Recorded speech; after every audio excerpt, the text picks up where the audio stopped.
Welcome back to ECE 442-542.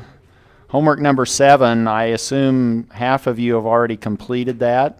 It's not yet available, so I'd be curious if you've completed it.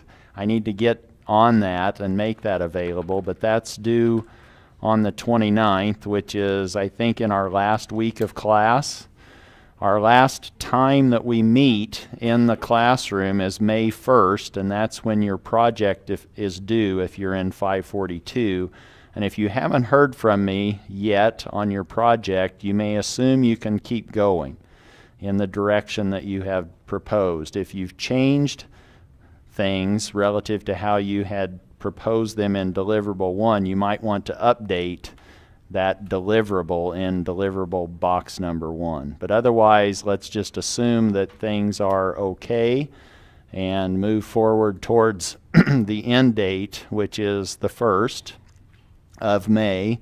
Teacher course evaluations are likewise due. I assume you're getting emails or not. Have they started blitzing you with emails on please fill out your TCE? I do like to get that material, but I do not get that until after I've assigned grades, so you don't have to worry about it influencing your grade, but it does influence what I do in the future with this class and how we move forward in subsequent semesters based on that feedback that you provide, positive, negative, or improvements, ways to make it better. I'm always hoping to gain information that way. The final exam is May 9th. That's on a Thursday, and I believe it is 1 to 3 p.m. I should have put that time frame on that, but that's the last day of finals. So you need to stay motivated. Don't laugh. You need to be engaged until the very last day. If you're graduating, if you're a graduating senior, don't get senioritis until the 10th of May, which is Friday. If you're looking for material on root locus, the way to construct that is in Chapter 13, and to use it in a design process is in Chapter 14 of that material. Today what I want to do is finish up the rules that we will use in this class concerning the root locus, and we're calling those rules number 4 and number 5, and we'll go through some examples. That's what I have planned for today, and I may not get through all of the rules, and I may just provide you with some more supplements. I think people are getting stronger as we go with all these supplements, stronger in your technical knowledge of 442, 542 is the goal with the supplements that are being provided, and I'll make those available to you if they are created. Here's our generic structure for the root locus sketching, and if there's any poles and zeros in our controller, we've now incorporated those into the block that we're now labeling G bar of Z. G bar of Z now incorporates not only the plant, but also all of the pole and zero factors from our controller, which you know where a pole might be. If you had a PI controller, you're going to have one pole at Z equal to 1. And we'll start talking about having more in our shakers, more poles and zeros in our shakers, so that we can sprinkle more than just one pole or one or two zeros if we want to do more than just a PID controller design. We can do those in different ways. Here's rule number 4, and I've simply written it down, and I'm going to hope that you can copy that down later if you need to, but this is now rule number 4, deals with how your root locus behaves as the root locus branches move off to infinity. And rule number 4 actually concerns sketching guidelines, not the root locus itself. It is the root locus sometimes when you just have a pure two-pole system. Then your branches will be on the asymptotes, but generically these are simply guidelines to help you with your sketch. And these asymptote lines are just influencing the direction of those branches as they go off to infinity. And in this particular case, this example that I'm showing in the lower right hand corner right now is showing how you might have 3 zeros at infinity. You have the typical 0 going off to minus infinity along the real axis, and you have 2 other zeros, one located. We'll see that these asymptotes uniformly divide up the z-plane depending on how many ways we cut the z-plane, and how we cut the z-plane is obviously influenced by this pole zero excess. In this example, you see no finite zeros. Our pole zero excess, which I'm now denoting PZ sub E for pole zero excess, would equal 3. And that number, your pole zero excess, is also the number of zeros at infinity. So essentially, Rule 4 is concerned with drawing these green dashed lines. And those green dashed lines, in order to draw them, you have to know what are the angles that they make with the real line, and that's this phi sub a, and you have so many of those. If PZ sub E, if your pole zero excess is 3, then you actually have 3 angles phi sub a. You're indexed from 0 to 1 to 2 up to the pole zero excess minus 1. If your pole zero excess is 2, then you're going to have 2 of these angles, and we've worked with that problem before. We have now angles phi sub a at 90 degrees and 270, or we may have abbreviated that and said plus and minus 90 degrees. Not only do you need to know the angle that those make with the real line, but also where is the centroid of those asymptotes located on the real axis. Here I like to think of pinning the asymptotes on the real line. So if you're really looking to mix it up on a weekend, you can play that game, right? You can say, oh, I've got some asymptotes. Let's pin it on the real axis. So now you can blindfold each other and they can walk up and try to pin. No, now you know exactly where it's going to be pinned. It's going to be at the centroid of the asymptotes, which is the sum of the poles, these are the finite poles, minus the sum of the 0 locations divided by the pole zero excess. And that gives you now the location on the real line where you would then sketch these guidelines that move away from the real axis at particular angles determined by phi sub a. And here's another example. A lot of times I will just refer to the fundamental asymptote, and once I have that, I can sort of determine what all the other asymptotes need to be. The fundamental asymptote angle will be the case when little l, this index on the angles, is equal to 0. In this case, I have 3 poles. I have no finite zeros. It's similar to the previous one, but now I have 2 poles right at the origin. They're on top of each other, but I've tried to illustrate that by separating them, but that's my way of just indicating that both poles are right on top of each other at the origin. I have another pole to the right, but now the average of those pole positions, you have 2 at 0, so those don't really impact, well, they do impact your average, but you don't have to worry about adding them. It's 0 plus wherever that last pole is, and you divide it by 3, where the pole zero excess is 3. Hopefully that centroid location is 1/3 of the distance between those poles at the origin and the pole to the right. That's where it should be. That's sigma sub a. And then because of the angle formula, you know that phi sub A is going to be 180 divided by the pole 0 excess. That's the fundamental angle. Or 180 divided by 3, or 60 degrees. Hopefully that angle is somewhat close to 60 degrees. It looks a little bit smaller than 60 now, but when I was drawing it, it looked like 60 degrees. But that's supposed to be 60 degrees, and you could do that on your exam to make sure that you're clear as to what it is if you forgot your protractor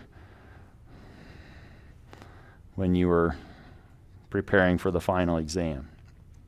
That's rule number 4, is how do we sketch these guidelines to help us figure out where the branches go as the gain, k, goes off to infinity, or as the branches approach those zeros at infinity.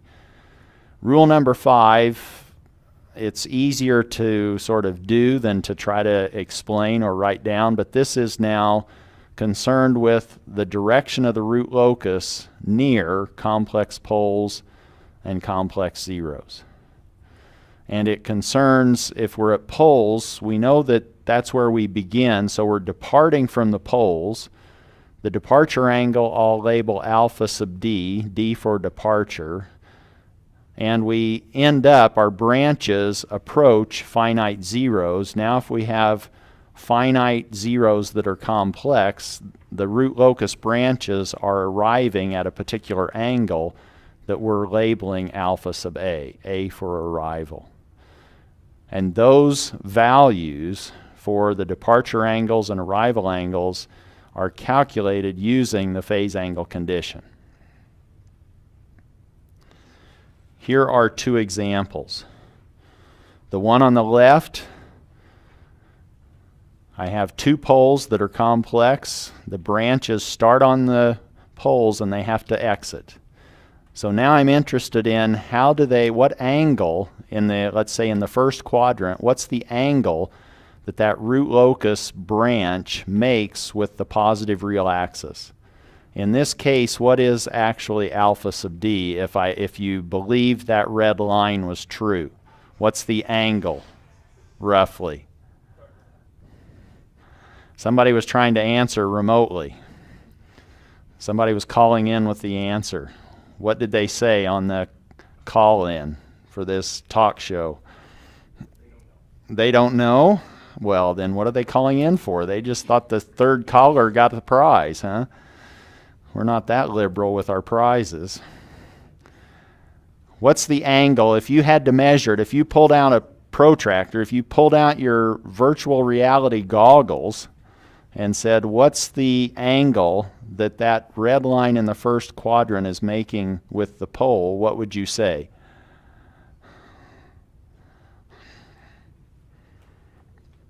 Measured from 0, how big is that angle? Is it less than 90 degrees?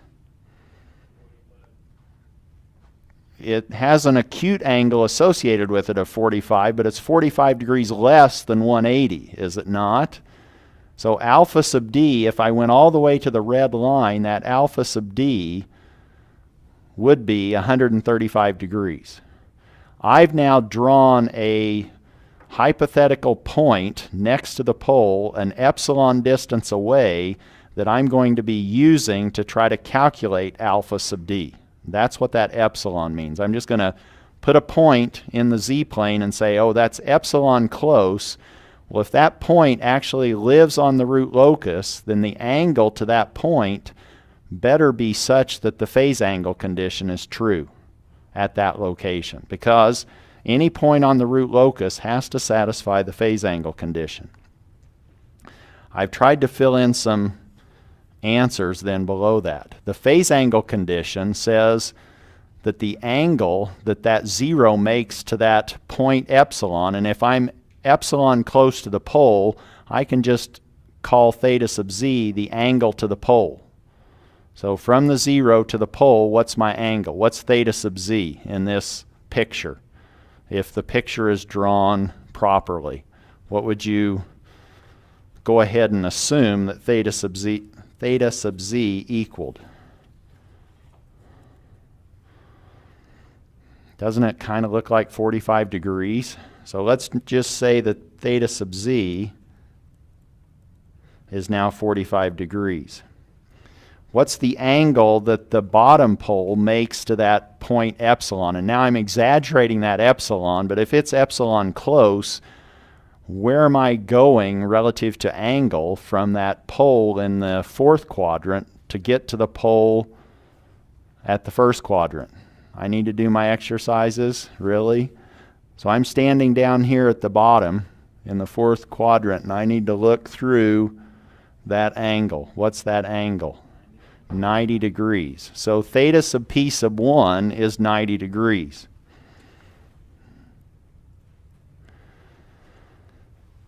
I now have everything determined except for, whoops, what am I doing? Somebody yawned before class, and I'm sleeping right now, so, oh my goodness.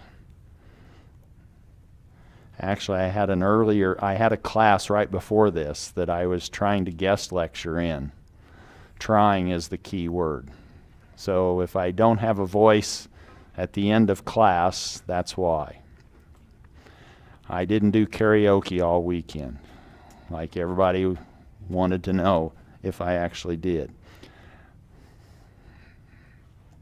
So what's alpha sub d if we solve for the unknown? I put that on the right-hand side and I add 180 to everything else. I had minus 45 before, and now I add 180 to that. It's 135 degrees. Doesn't alpha sub d equal 135? That's actually now what the curve looks like that I've drawn. Alpha sub d, if you solved for it now, the departure angle would actually be 135 degrees. And the root locus is symmetric with respect to the real line. So now you just put a mirror up, and the bottom one in the fourth quadrant, that departure angle is going to be minus 135 degrees. Questions on how we found the angle of departure? We can do the same thing with the angle of arrival to these complex zeros. And now we have many more angles to compute. We have 3 pole angles, theta p1, theta p2, and theta p3. We have 2 zero angles, and one of those zero angles is to be determined. That's the arrival angle, alpha sub a. Again, we measure these with respect to some point epsilon very close to the 0 in the second quadrant. And we would have all of these, and this is why you might want to bring your protractor to the final, so that you can actually measure these and not have to pull out your calculator and calculate those. But you could do that as well. You could calculate the acute angle for all of those pole angles. You know theta sub z1, that's the only one I'm going to venture a guess at. Theta sub z sub 1 is 90 degrees. The others are bigger than 90. You add all of those up, solve for alpha sub a, and you have your arrival angle. And what would you maybe guess the root locus to look like if we now had to sketch this?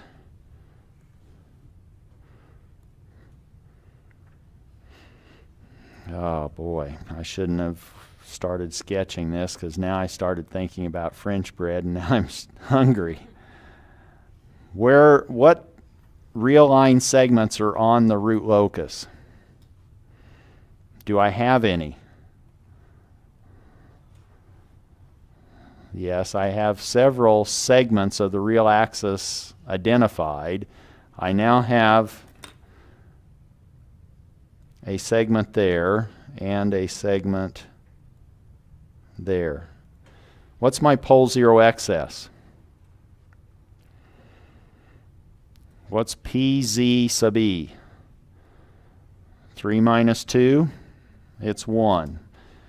My only branch going off to infinity is already on the diagram. I've sketched it. It's going off to minus infinity. I don't need to worry about rule number 4. It really doesn't apply.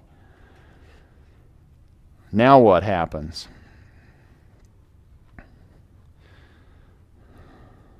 The reason I'm calculating the arrival angle is I want to have some clue as to how I approach or how I land at those zeros. I hope you can say, well, you're breaking away over here between these two poles to the right, and then you're doing something like this and ending up at the 0. And hopefully you know better. Oh man, where's my eraser? This better work. I better not have hoped I didn't raise my marker, my stylus. We break away, and you know how to calculate the breakaway point at a relative maximum. If you're in the heat of battle on the final, and if I don't ask you to determine the breakaway, you can just sketch it approximately between those two poles. What I may be asking for is the arrival angle, alpha sub A, and I want you to be able to determine that if the arrival angle was 90 degrees, then you would be, oh, what am I doing? I can't, oh, okay, I'm all right.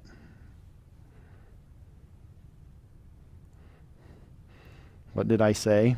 90 degrees? Then I would do something like this. That would be an angle of arrival of 90 degrees at that particular point. If I calculated it to be 0 degrees, then I would do this. Do you see how that influences your sketch? If you now calculate it to be 45 degrees, then you can say, oh, there's a 45 degree line, and now I'm going to do something like that.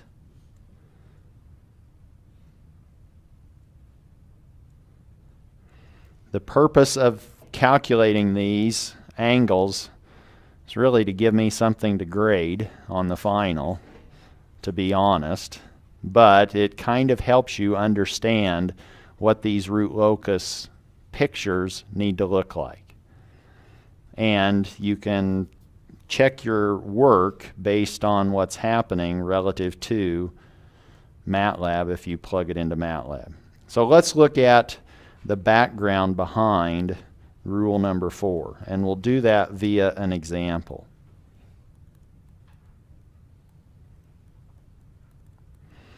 Suppose that we now have a 0 here, a pole here, and a couple of poles there, and this is now our z-plane for a root locus sketch. What we want to know now is, 1, how many branches do we have going off to infinity, and where are they going as they go off to infinity? Are they doing this? And that's why we have these rules.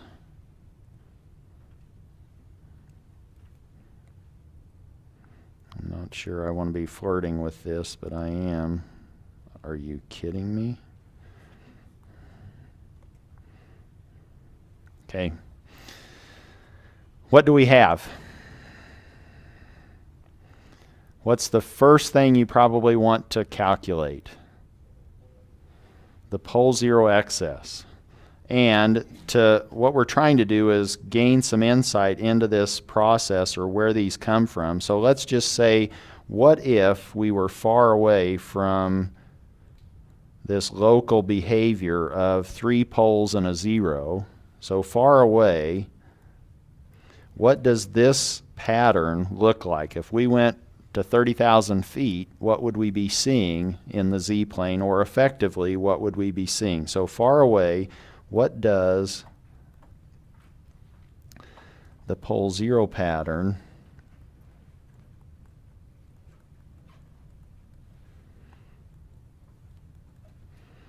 look like?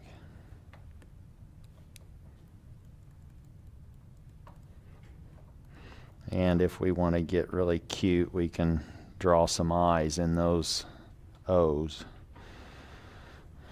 Blue eyes on look. And I even have a marker. I don't even need a stylus, apparently, to draw. What's it look like if we look away from 30,000 feet?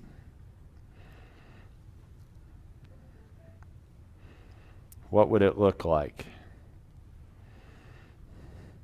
We get very far away, and now we're looking down at that pole zero pattern, and what would we see? We have 3 poles and a 0. Not 2 poles and a 0. We have that one down, right? From exam number 3. Somebody even wrote something about a restaurant on their exam. That helped me during the grading process, which I appreciate. But what does it look like far away? It sort of gets aggregated down to something, doesn't it? 3 poles and a 0 from very, very far away looks like, effectively, 2 poles. The 0 and one of the poles kind of just average each other out, and you now have some pattern that sort of looks like that. And realize that now instead of blue poles, I've used green to say that these are virtual poles. These aren't real poles. These are just what you kind of see from far, far away. So this is now meaning these are not actually poles. You still have 3 poles and a 0.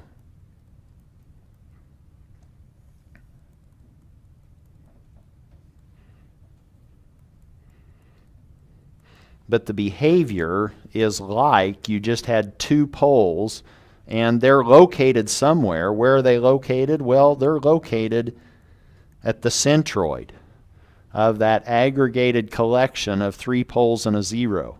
And what does that look like? Well, you can calculate that based on what we have provided for the formula. But now if I'm standing at this point,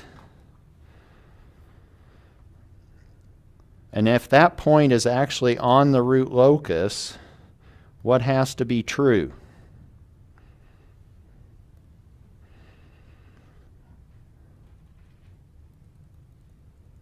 We now know that the angle, we have 2 angles, net angles. One angle due to one of those poles and another angle due to the other pole. And this now looks like effectively something that looks like 1 over z minus sigma sub a squared. 2 poles at that same location. What's the phase angle condition tell us? Well, if that point belongs to the root locus, we know that the phase angle at that location has to be 180 degrees. Or we can now say, therefore, we have no zeros in this approximation, in this virtual picture. We have minus theta p1 plus theta p sub 2 equaling minus 180 degrees. Or we have minus 2 theta p. It's the same angle. P1 is equal to P2 equaling minus 180 degrees. So that now theta P1 is in fact equal to the asymptote angle, the angle of the fundamental asymptote, which we call phi sub a, and that's just 180 degrees divided by 2, or it's 90 degrees. So that now the general formula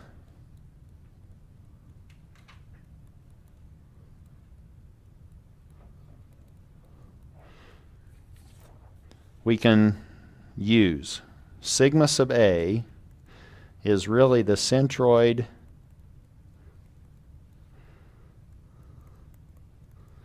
of these guidelines, of these root locus asymptotes. or it's the real line or real axis point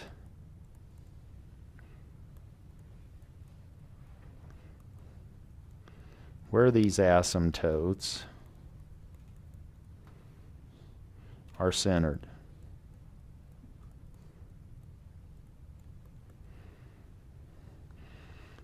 And computationally, we simply, this is now the centroid. We take the actual poles, their locations, and we add them all up. And we compare those, or we take away all of the zeros, and then we divide by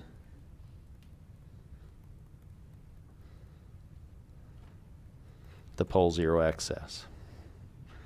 And our angles that are departing away or sketched relative to that centroid location, phi sub a, these are the asymptote angles.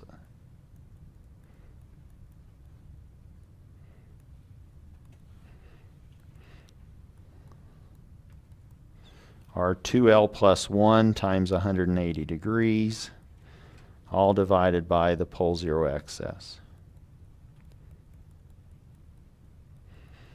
And how many of those angles do we have? We have the fundamental, then we have 1, then we have 2, we just keep going up to 1 less than the pole zero excess.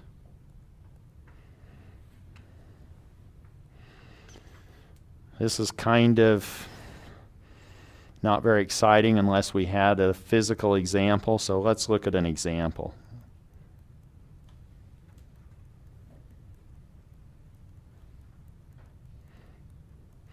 For rule number 4, suppose g of z is 2 over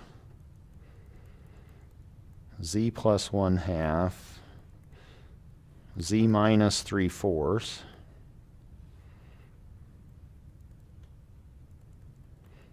and z minus 1.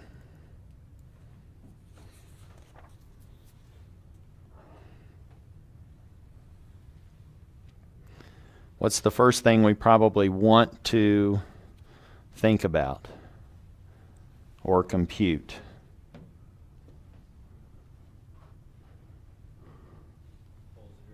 The pole zero excess.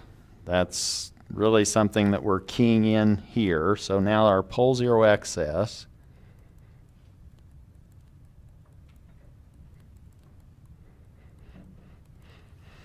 is not very hard to compute. We have 3 poles, no finite zeros,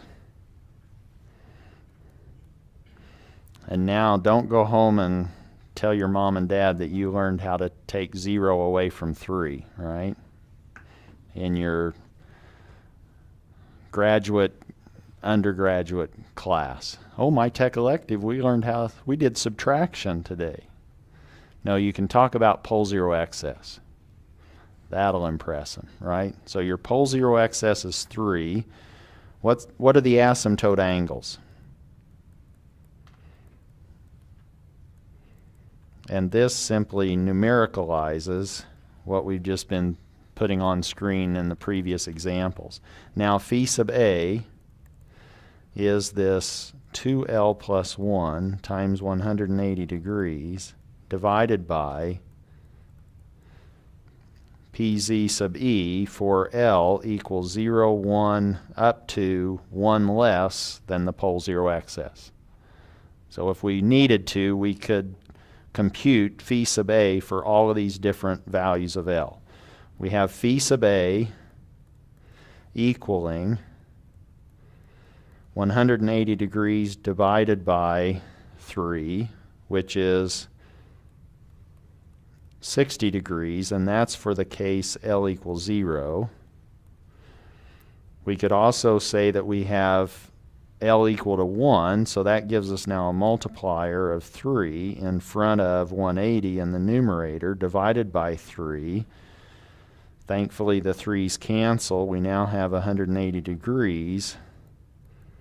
And that's the case L equal 1. So there's another one of our angles of our asymptotes.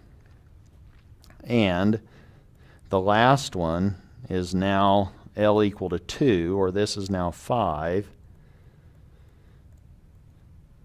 times 180 divided by 3. Or you might say that I now have 5 60s,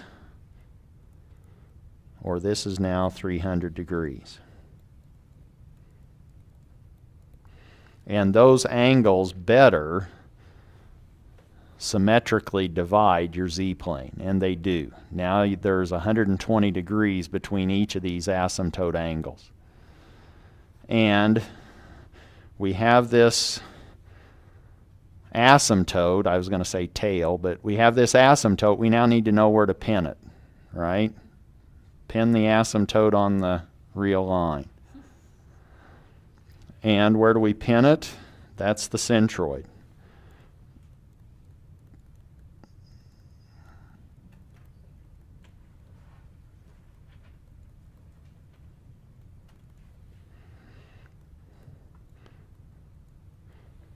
The formula for sigma sub A says that we need to add up all of our pole locations, and those are clearly identifiable from this pole 0 representation of our transfer function g of z. We have a pole at -1/2, we have a pole at 3/4, and a pole at z. So make sure and get the sign correct. Sometimes on the exams people say, oh, I have a pole at 1/2. No, it's at -1/2. Make sure you get the sign correct. I have one pole at -1/2, another one at 3/4, and another one at 1. I take away all of my zeros, and I don't even have any in this example, and I divide by the pole 0 excess. Or I now have 1 1/4, or 5/4, divided by 3. Well, 1.2 would be easy to divide by 3, and I now have 1.25, and that's not too much more difficult, but I now have 0.4, 166, and that just keeps going. That's now my point on the real line where my asymptotes need to depart from. And now I can start drawing my sketch. I now have my z-plane.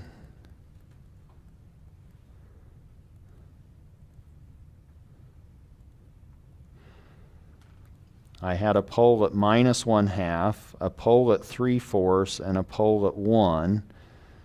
And where's my centroid? A little to the left of 1/2. It's at 0.42. And my angles are at 60, -60, and 180. I'm not even going to draw the 180 because that's on the negative real axis. But if I now say this is about 0.42, this is now going up at 60 degrees, and this is going down at 60 degrees.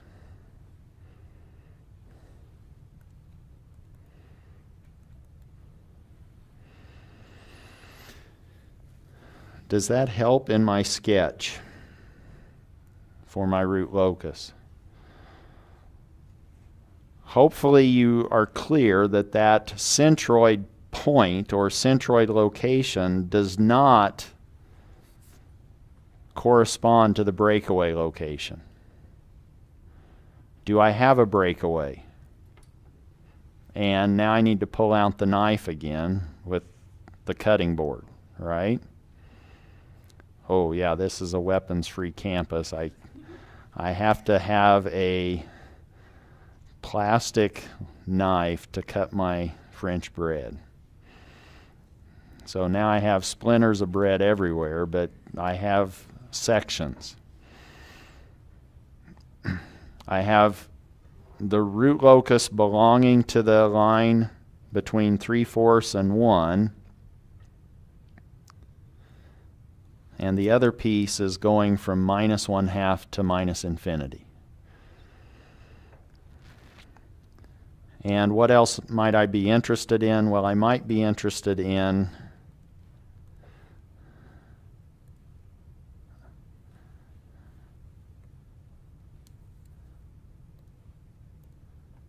the unit circle. So these are not the asymptotes. Hopefully that's clear. This is now supposed to be my unit circle.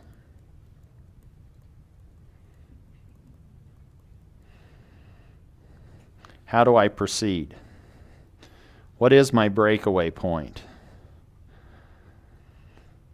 If you were quickly sketching this on the final, I would simply say, well, I'm going to split the distance between 0.75 and 1. That's as accurate as I'm going to be able to sketch, and just draw it.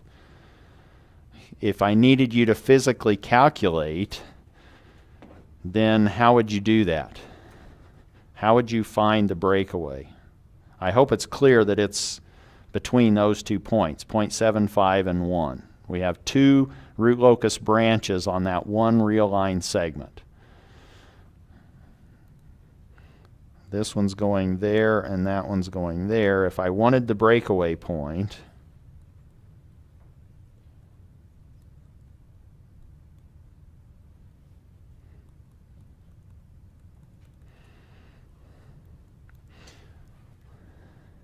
I'm saying that the breakaway is now between those 2 endpoints, 3/4 and 1, and how would I determine that? Or can I determine it?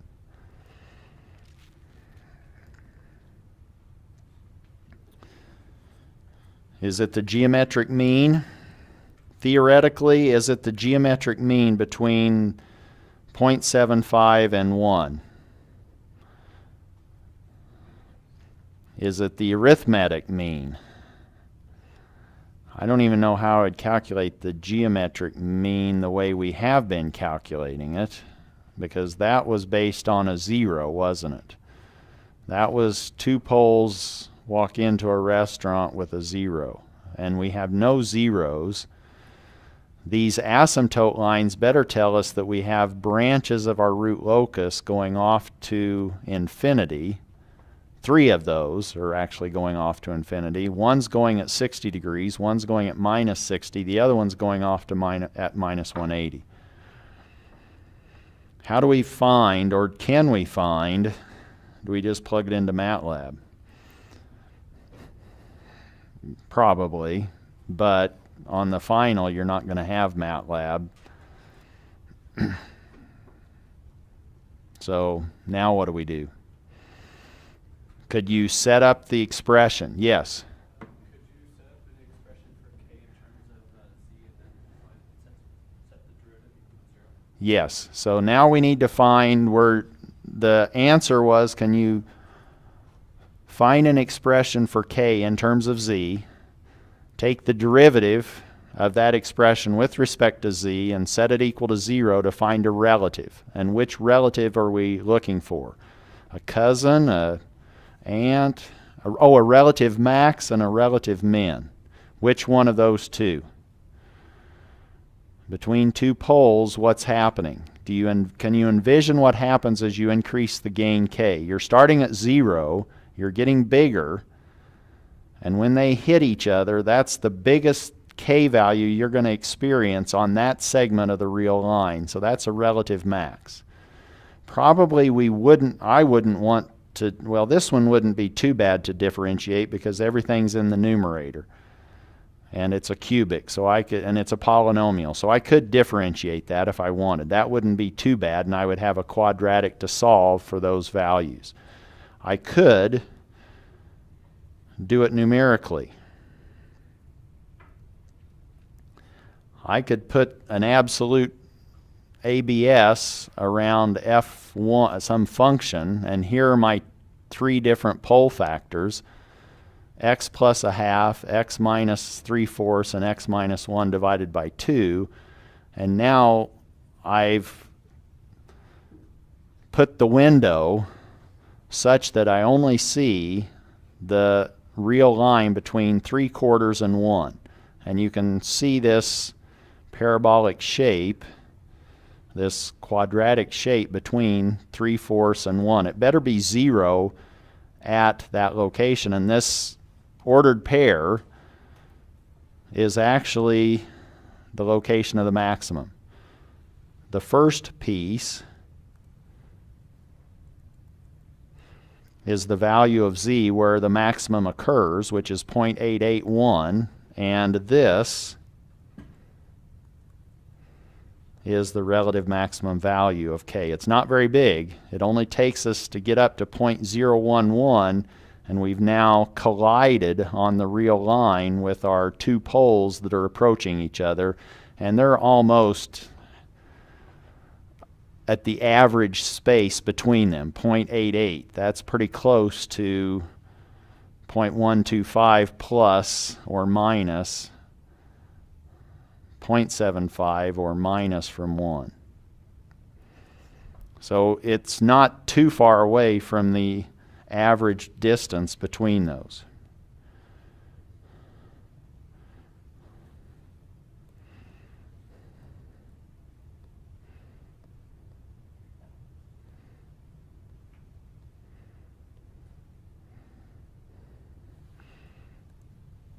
So now what I did was essentially use the magnitude condition. I said that k times 2 over z plus 1/2, z minus 3/4, z minus 1, that magnitude needs to equal 1. I can solve that for k.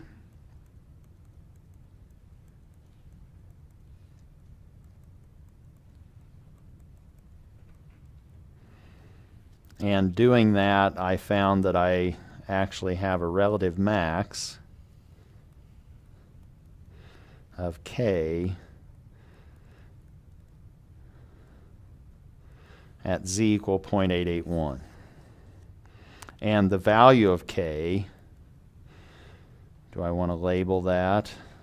Not necessarily. Let me just say k at z equal to z sub b is equal to 0.011. That was my maximum value.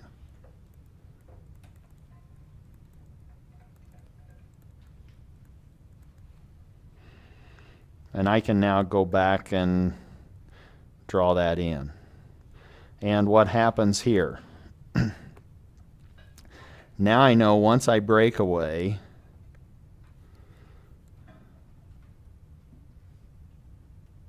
I start approaching that asymptote. Can I crank up the gain at will and still remain stable in this closed loop scenario where I now have a three-pole system and no zeros? What's going to happen as I increase the gain k? I don't have to increase the gain very much to get to the breakaway. The gain k to get me to that breakaway was 0.011. Where am I going to go unstable?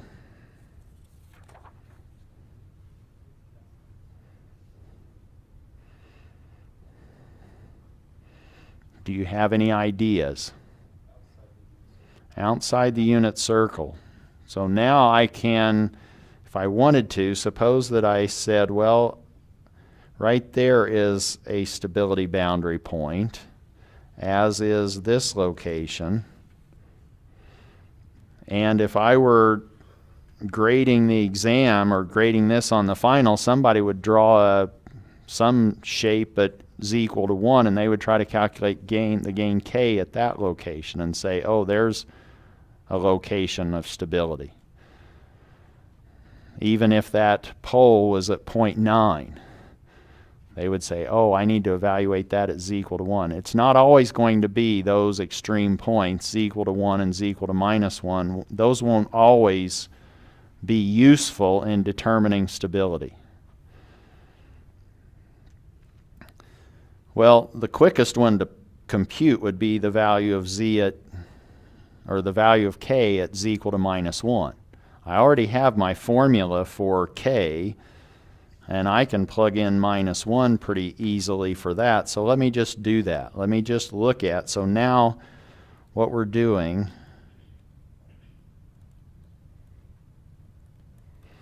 sort of looking at this question, now what? We're searching for an upper bound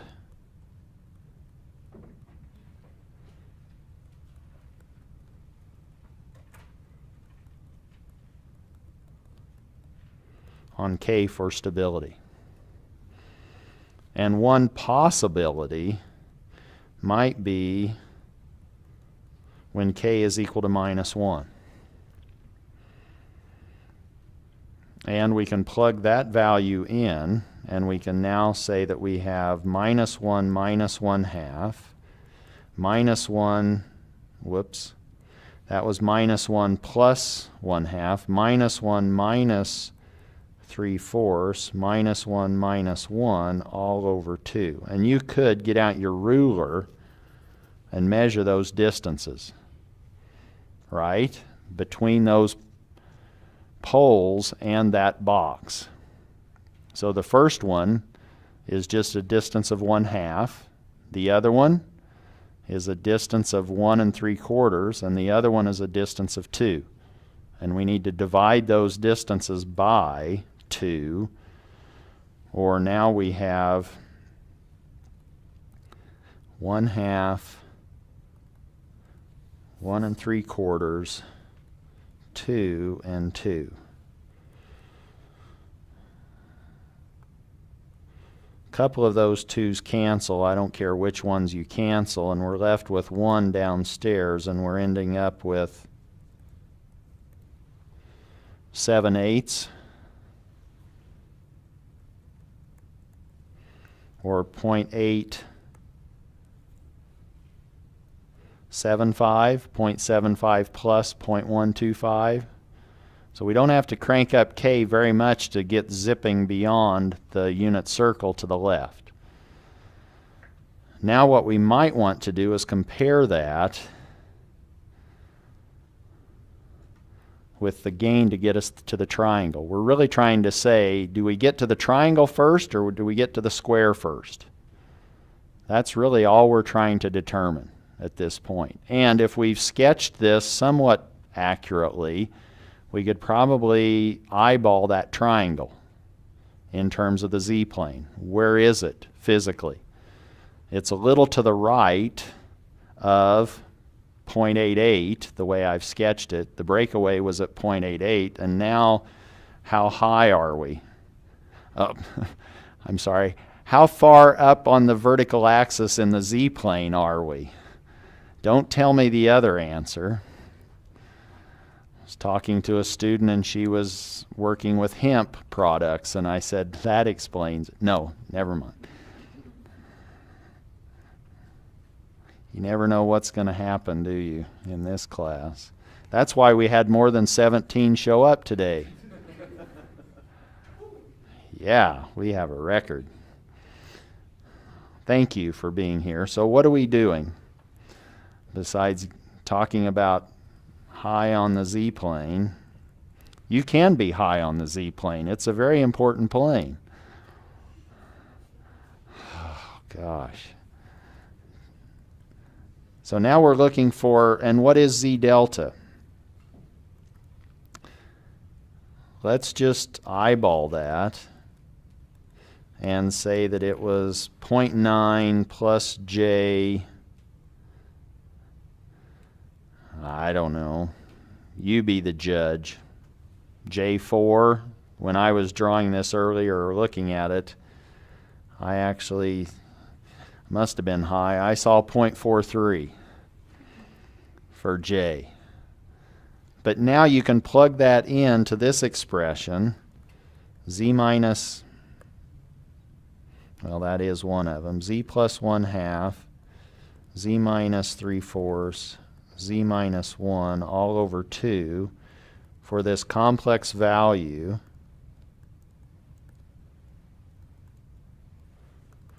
and numerically you would end up with 0.1472. How could you check if your eyeballs were somewhat close? What would you do now? How could you check this estimate? This is now, how does that compare with the upper bound before? K box or K sub square. Which one is smaller? K triangle. So that's going to be the upper bound, whatever this is, it looks like. That's quite a bit less than 0.875. We're going from 0 up to a breakaway of 0.011, and then it takes us a little bit of a gain adjustment to get to the triangle location if that eyeballed location of 0.9 plus J 0.43 was close. Do you know how to do this in MATLAB? This eyeballing?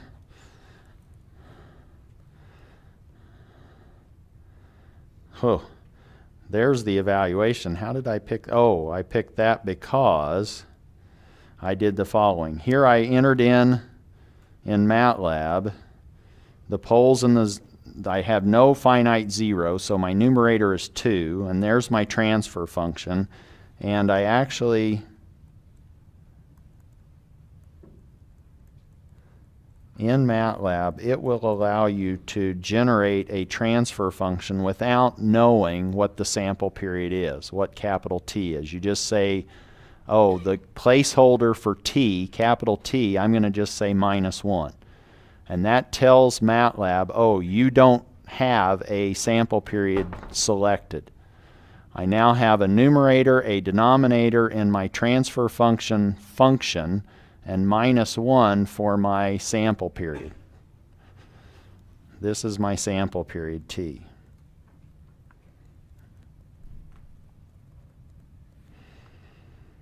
Then I simply execute our locus of G4. G4 for G of example 4. And what happens? Actually, this happens. This is the picture you get first. And that looks reassuring. That looks somewhat like what we sketched. Oh, no, that's not what we get. We get this. Sorry, Does that look like a unit circle? Well, the unit circle isn't very symmetric, is it? Because our axes aren't equal. So in MATLAB you can say axis equal, and it will make the horizontal distance and the vertical distance between your tick marks consistent or the same, so that now your angle measurements and your eyeball will be consistent with horizontal and vertical distances. Right now it's not.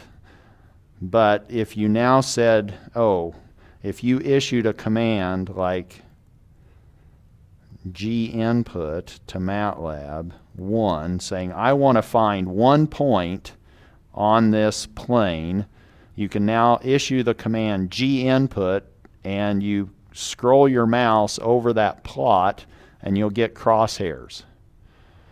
Those crosshairs now you can move with your mouse and try, I don't know what color to use. Let me use this. Try to get that crosshair where you want to find it. And then you click the left mouse button and it'll find that point in the graph. And doing that, I hit the point, 0.93, and the X, I'm sorry, that was the X location. The Y location was 0.335. That's the answer, or the value, I believe, I plugged then into my calculator. 0.93 plus I 0.38, and I get a K of 0.1202, which is less than what I had for my eyeballed K delta before.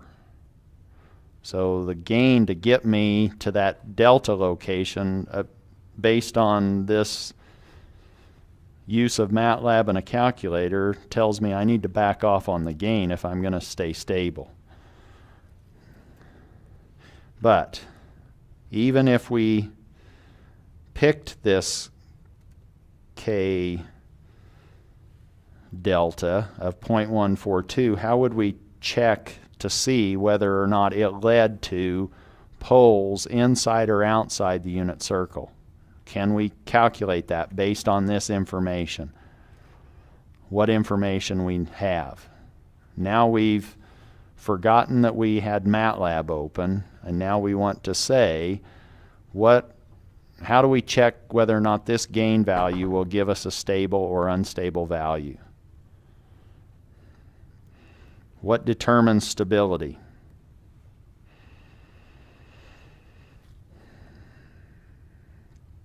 You want to know if you're on those branches outside the unit circle or inside the unit circle, and how do you find a value or a location on the root locus if your sketch is a little bit off? Can you numerically find something? What would you calculate? Would you calculate the magnitude of z? Or what are you really wanting to do for closed loop stability? If we play this tape, what do we have? We now have G, we have K,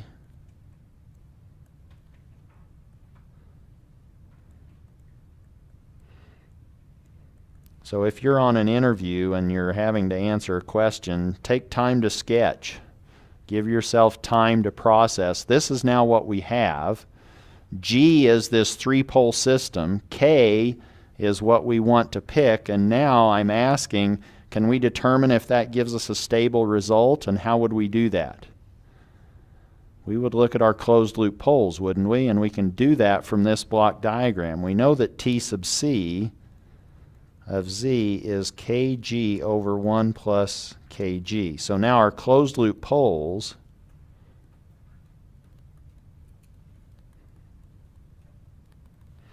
are governed by that expression, the denominator of T sub C of Z. And if we now use that information, we now have 1 plus 2k over z plus 1/2, z minus 3/4, z minus 1 equaling 0. And the numerator from that is what we're really after, or that gives us our characteristic equation, so that now we have z plus 1/2, z minus 3/4, z minus 1 plus 2k is equal to 0. And now do you see, if we plug in the value that we calculated with our k delta of 0.14 earlier with the eyeballing, we can calculate the roots of this and see, are they outside or inside the unit circle? So if we plug in k equal to 0.1472, that will actually produce the following. That gives rise to 0.94 plus and minus j 0.42 and minus 0.631. And what do we do? Well, now we know that based on that triangle, where's the third pole? Is it to the left or to the right of the box? What were our roots of that?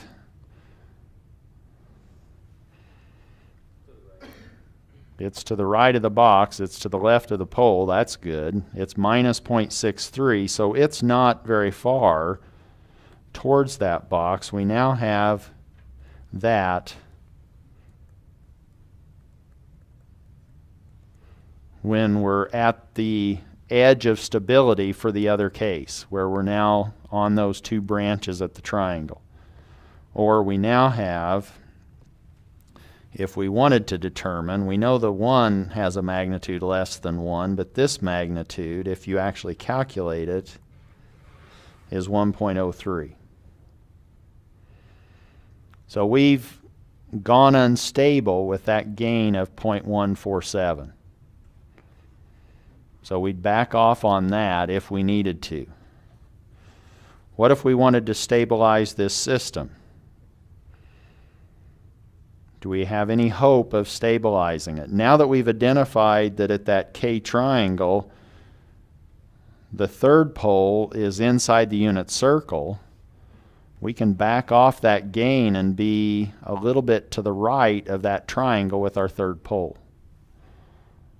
Meaning, if we now looked at the breakaway point in between those two poles on the right, we know that that breakaway point isn't going to zip us beyond the box. We already knew that because we had the gain at z equal to minus 1 being something quite large, 0.875, relative to 0.011.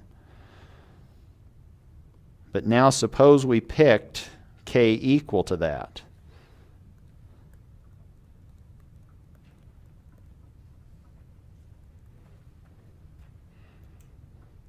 Now we know that we're stable.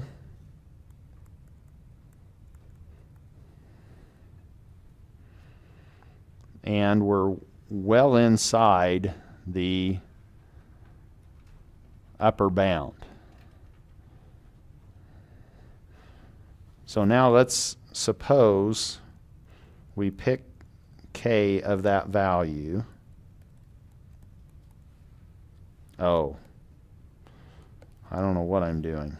Oh, what was the gain at the breakaway?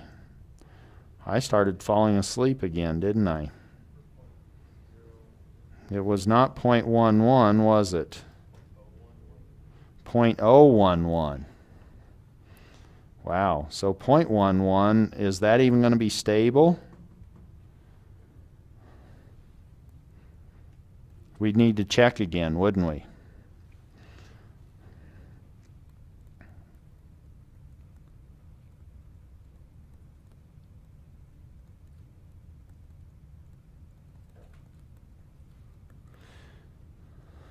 What did I do?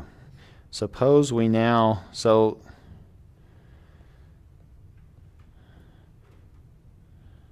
I guess I didn't calculate it. Bummer. Suppose we pick a gain of 0.011. That's now at the breakaway.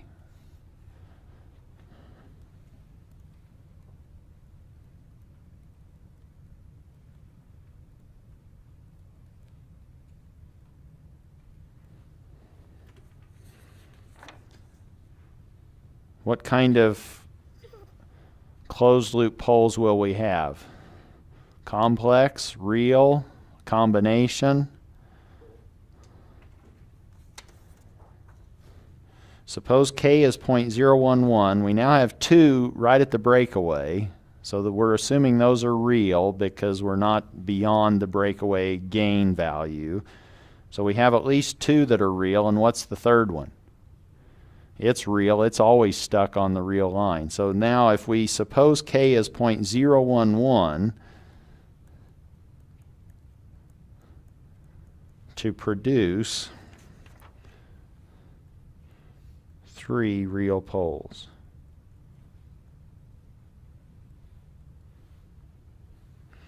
What's our dominant pole?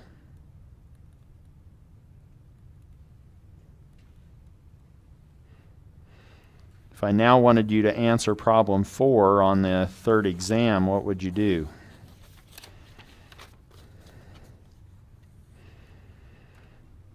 Where is our dominant pole? We have 3 poles. Is z equal to 1 where we're at? Where are we with k equal 0.011? We said we were at the breakaway, which was at 0.88, wasn't it? So now, our dominant pole, do we have anything closer to 1 than that? Since we're at the breakaway, they're on top of each other. We're assuming that they're at the same value. Let's now just use that as our dominant pole. And we have r n sub s equaling 0.01. N sub s is minus 2 log base 10 of r.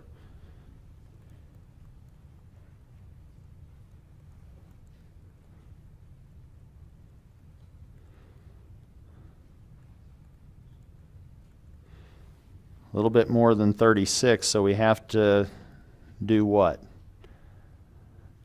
When does our system settle? We didn't pick a sample period, did we? So we have to tell our settling time in sample periods. The system settles in 37 samples, or 37 sample periods.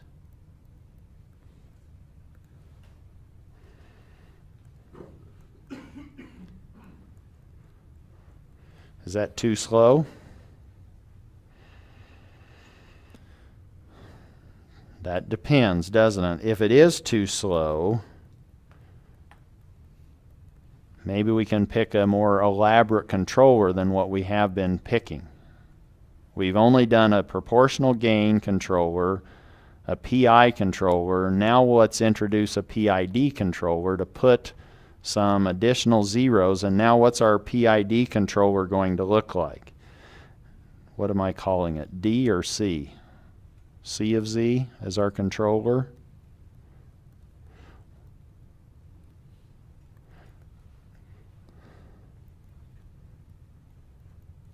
What was the proportional controller looking like? That was just K sub P, wasn't it? What was PI? Generically.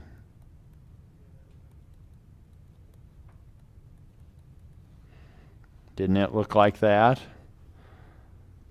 And now what's our PID going to do?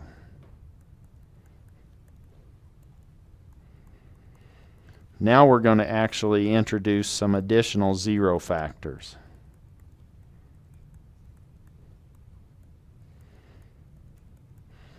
And I'll need to double check that to make sure that that's the structure, but we definitely have an integrator, so we have a pole factor at z minus 1. We may have a really fast pole at the origin, and we have now two zeros with which to adjust our system dynamics. So if we did that in our system,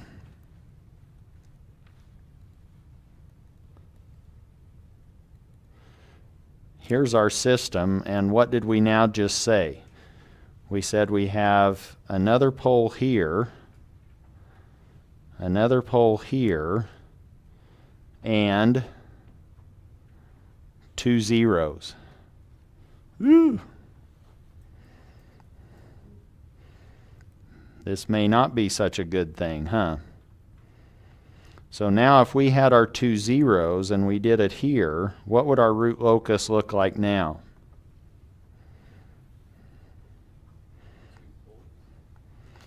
What would our root locus look like for this pole zero combination for a PID-based controller that's located the two zeros on top of two of the zeros that are inside the unit circle? Can you sketch the root locus? Can you get out your plastic knife and slice up the bread? How many real line segments can we identify?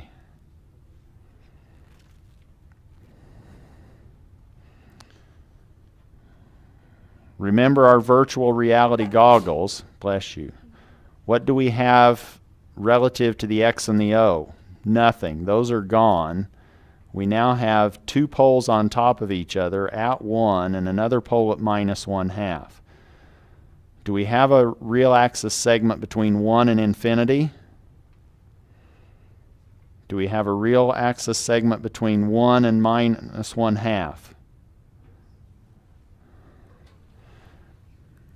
So do we have this segment?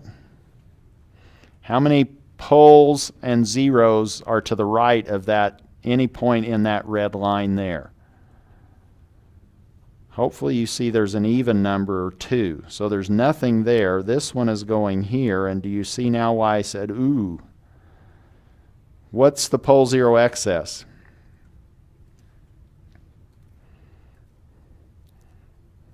3. What's our, how many branches are going off to infinity?